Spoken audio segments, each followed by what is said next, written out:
16वें चंद्र कुंवर बरतवाल खादी ग्रामोद्योग एवं किसान विकास मेला पोखरी में आपका स्वागत है। आपके झलकी आ रही है सेवा इंटरनेशनल की, और अभिनंदन है।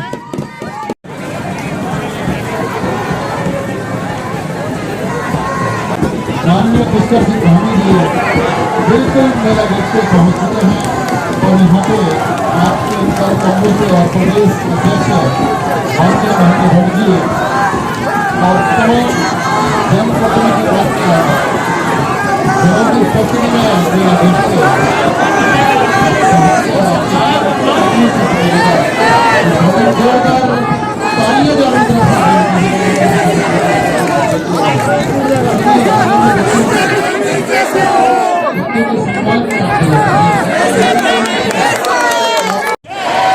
भारत माता की। हिमवंत कवि चंद्र कुंवर बरतवाल अमर रहें।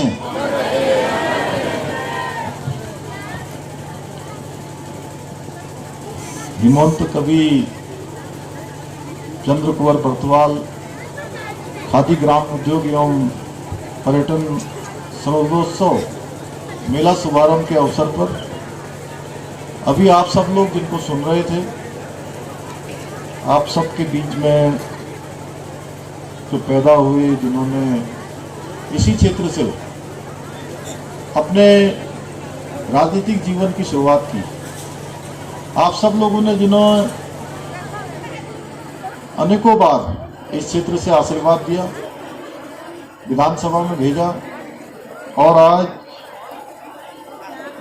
ये पोखरी से शुरू होकर पूरे प्रदेश को भारतीय जनता पार्टी के प्रदेश अध्यक्ष के नाते नेतृत्व देने का काम कर रहे हैं। ऐसे हमारे यशस्वी प्रदेश अध्यक्ष आदरणीय महेंद्र प्रसाद भट्ट जी, हमारे ने पहले यहाँ पर आके सब कृपा कर दी, जितनी धूल उड़ रही होगी, जितना ये हो रहा होगा, साफ सफाई कर दी, और ऊपर से भगवान सूर्यदेव ने कहा कि गीला हो गया है, मौसम खराब हो गया है, उसको साफ कर देते हैं। उन्होंने भी आकर अपनी उपस्थिति दे दी। दोनों की उपस्थिति को भी प्रणाम करता हूं। 20 अगस्त 1919 को जन्मे, प्रकृति की गोद में हिमवंत पुत्र चंद्र कुंवर बरतवाल जी को हिंदी कवि ही नहीं बल्कि समीक्षक जो हिंदी के हैं वो उनको कालिदास भी मानते हैं।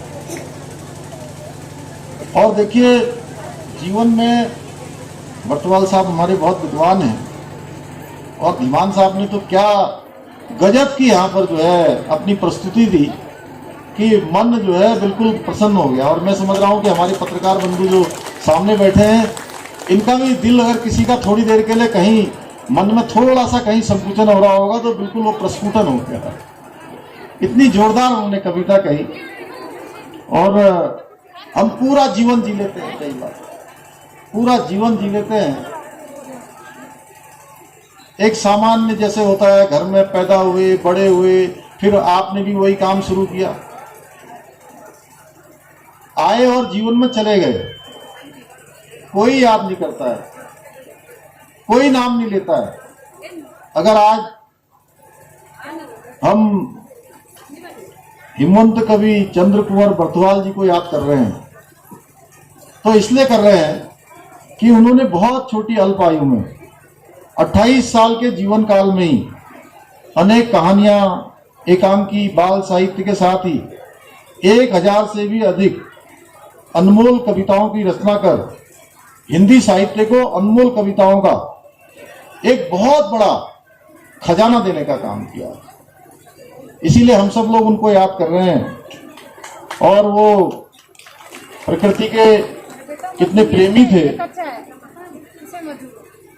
वो इसमें झलकता है कि उनकी मृत्यु को आत्मीय ढंग से और विस्तार से देखने वाले उनके जो मित्र थे, पहले कवि थे, जिस पर उनकी कुछ पंक्तियां इस प्रकार से भी हैं जो चंद्र कुंवर बरतवाल जी ने लिखी थी। मैं न चाहता युग युग तक पृथ्वी पर जीना, पर उतना जी लूं जितना जीना सुंदर हो। मैं ना चाहता जीवन भर मधुरस ही पीना, पर उतना पी लूं जिससे मधुमेह अंतर हो, जिससे मधुमेह अंतर हो। ये पंक्तियां हिंदी के कालिदास के रूप में माने जाने वाले प्रकृति के चहेते कवि बर्तवाल जी की हैं, चंद्र कुंवर जी की हैं और उन्हीं के नाम से ये हम शरदोत्सव और ये पर्यटन मेला यहाँ पर आयोजित कर रहे हैं। उनकी अधिकांश कविताओं को उनके गांव मलकोटी के पास पावलिया में उन्होंने लिखी हैं। बाकी तो अभी योगेंद्र जी ने पूरी अपनी पुस्तक में उसका विस्तार से वर्णन किया है। पावलिया उस मंदाकिनी नदी के किनारे है जो कालीमठ और कविलता गांव से निकलती है। कविलता को प्रसिद्ध संस्कृत नाटककार और कवि कालिदास का भी जन्म स्थान माना जाता है। ऐसे ही चंद्र कुमार बर्तवाल जी ने जहां छायावाद, रोमानियत, रहस्यवाद इस मिश्रण की परिपक्वता को प्राप्त कर उस समय जब प्रगतिवाद भी चरम पर था, उस समय इन कविताओं का उन्होंने लेखन किया। इन कविताओं का उन्होंने कहीं न कहीं अपनी लिपि में लाने का काम किया। और या हम ये भी कह सकते हैं कि जैसे छायावाद में जयशंकर प्रसाद जी, निराला में सुमित्रानंदन पंत जी और महादेवी वर्मा जैसे चारों स्तंभों के मिश्रण थे और उनके परम मित्र शंभू प्रसाद बहुगुणा द्वारा प्रकाशित अगर ये कविताएं न की गई होती तो शायद इसका ध्यान कहीं नहीं जाता। इसलिए मित्रों का भी सबके जीवन में बहुत बड़ा महत्व है।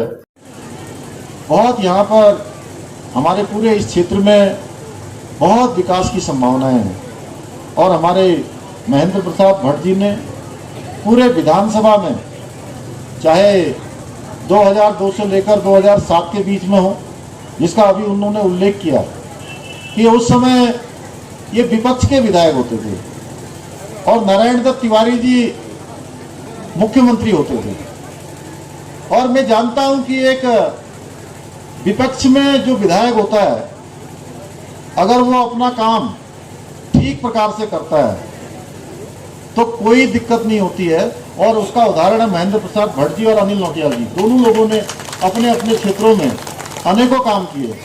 और मैं भी जब 2012 में विधायक बना था तो उस समय बहुगुणा जी मुख्यमंत्री होते थे और कांग्रेस पार्टी के होते थे।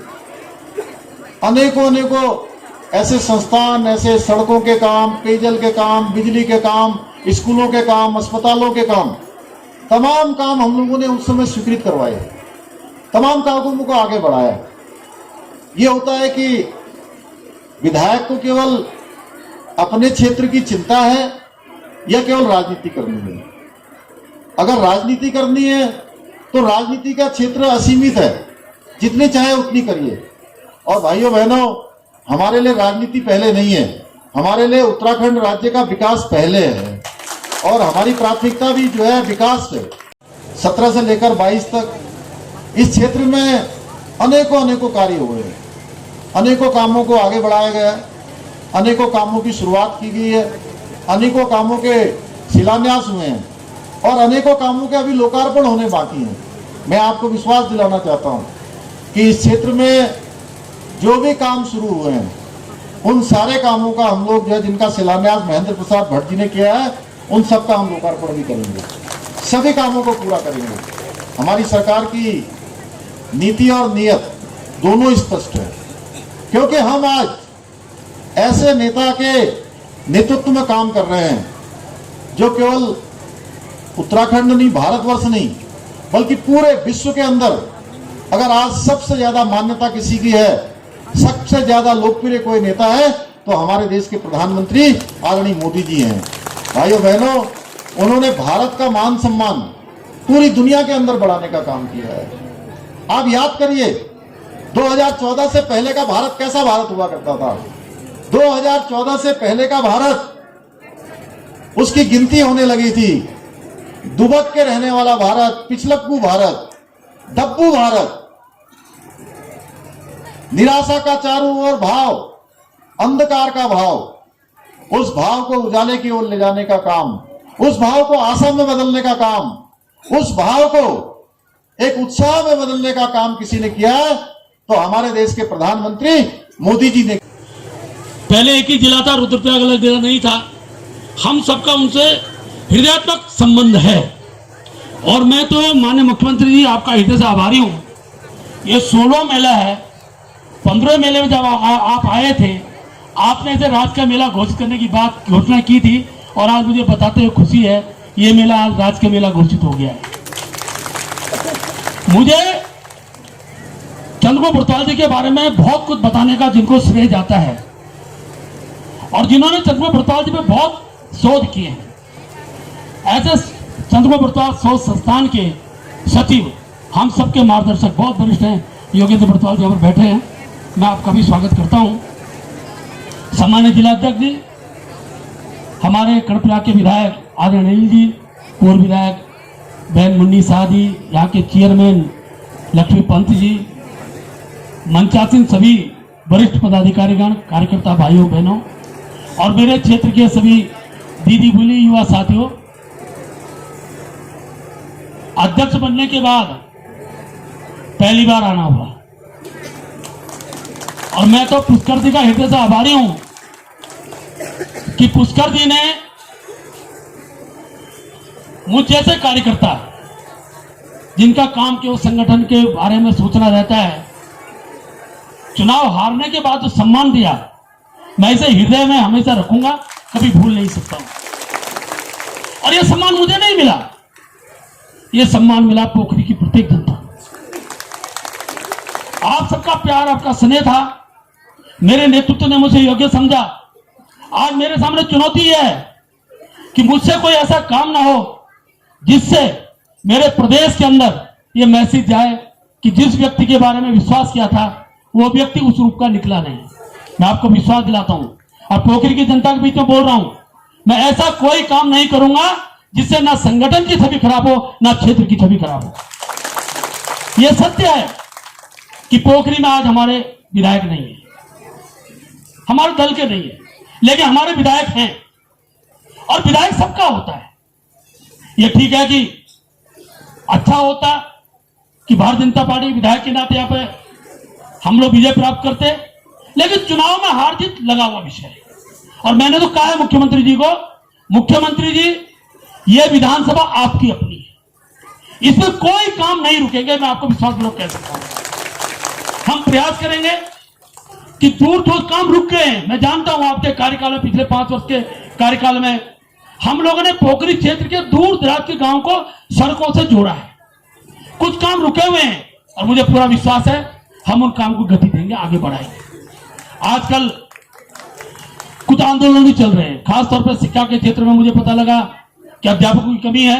मैं आपको विश्वास दिला रहा हूं कि बहुत जल्दी, क्योंकि अभी जो अटल आदर्श स्कूल खुले हैं उनमें अध्यापक चले गए हैं, लेकिन बहुत जगह दिक्कतें आ रही हैं। मेरी कल ही शिक्षा मंत्री से वार्ता हुई है, माननीय मुख्यमंत्री संज्ञान में डाल रहा हूं, कल मैं उनके साथ बैठा था, और आपको बहुत जल्दी मैं बताने मेरा प्रयास रहेगा। स्वाभाविक रूप से मुझे मंत्री जी ने आश्वस्त किया है कि हर क्षेत्र में जहां अध्यापक कमी है वहां अध्यापकों की पूर्ति की जाएगी। हमारा यहाँ पर स्वास्थ्य केंद्र है, डॉक्टर्स हैं, उसमें क्या और कमियां, उस दृष्टिकोण से हम आगे समाधान का रास्ता निकालेंगे। कहने का आशय यह है कि हर क्षेत्र में जहां जो चीज रुका हुआ है उसको करने का प्रयास होगा। मैं इसलिए कह रहा हूं कि मैं जानता हूं, मैं जिस भी काम के लिए मुख्यमंत्री पे जाता हूं वो काम कभी रुका नहीं है, इतना विश्वास मैं आप सबको दिला रहा हूं। अभी हम सबको 2-3 बातें और तय करनी है। मैं जानता हूं कि अभी हम सब लोग इस क्षेत्र के विकास के दृष्टिकोण से, और माननीय मुख्यमंत्री जी का जो स्वभाव है, आखिर आज तक केवल भ्रष्टाचार की चर्चाएं होती थी। हर नौकरी में भ्रष्टाचार, यह एक प्रकार का उत्तराखंड के अंदर चर्चा का विषय रहता था। लेकिन माननीय मुख्यमंत्री जी, मैं आपका हृदय से आभारी हूं, आप उत्तराखंड के ऐसे पहले मुख्यमंत्री बने जिन्होंने भ्रष्टाचारियों को केवल पकड़ा ही नहीं, वो जेल के अंदर है और एक बड़ी सजा उनको देने वाले। और यह आवश्यक था।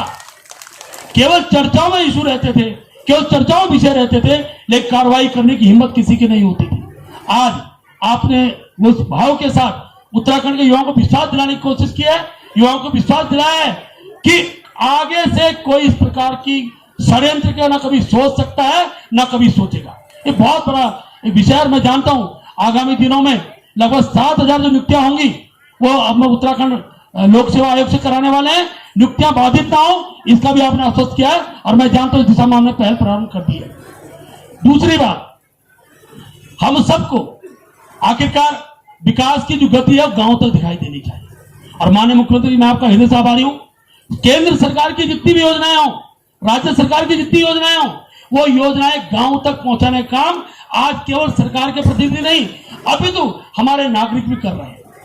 जिसके घर में गैस नहीं है वह गैस दिलाया जा रहा है। हर चीज जो आवश्यक आवश्यकता है उसकी पूर्ति उत्तराखंड के अंदर हो रही है। ये बहुत बड़ा श्रेय माननीय मुख्यमंत्री आपको जाता है। इसलिए मैं कह रहा हूं, हम सबको भी विश्वास के साथ, इस विश्वास के साथ कि भविष्य के अंदर काम करने वाले लोग ये सदैव आगे रहने चाहिए, काम करने वाली सरकारें हर समय आनी चाहिए, ये भाव हम सबका बनेगा। तो मैं कह सकता हूं, जो विषय भाव आज तक आखिरकार क्या कारण था, बिजली नहीं थी, सड़कें नहीं थी, रोजगार नहीं थे, ये सारे विषय केवल भाषण में होते थे, जमीन में दिखाई नहीं देते। आज उस सबको आपने ध्यान उतारने का काम किया। मैं तो क्योंकि आज यही रुकने वाला हूं और कल से लगातार आप सबको भी संपर्क भी होगा और भविष्य में हम लोग भी सब, जो मैं जानता हूं सारे कार्यकर्ता है, अनेकों बातें जो मुझ तक पहुंचती हैं उसके समाधान के हम रास्ता निकालते हैं। मैं यहाँ के चेयरमैन साहब को हृदय से बधाई इस रूप में भी देता हूं कि पोखरी अब से 10 साल पहले की पोखरी, यहाँ शौचालय में नहीं होता था, आज पोखरी के नगर पंचायत के बाद, और मैं माननीय अध्यक्ष जी, क्योंकि जितने प्रस्ताव हमारे पास लाए हैं, चाहे शौचालय का हो, चाहे आपने विद्युतीकरण का विषय रहा हो, चाहे सड़कों को ठीक करने का विषय रहा हो, उस पर जब जितना पैसा आपने मांगा है सरकार के द्वारा वो पैसा दिया गया है।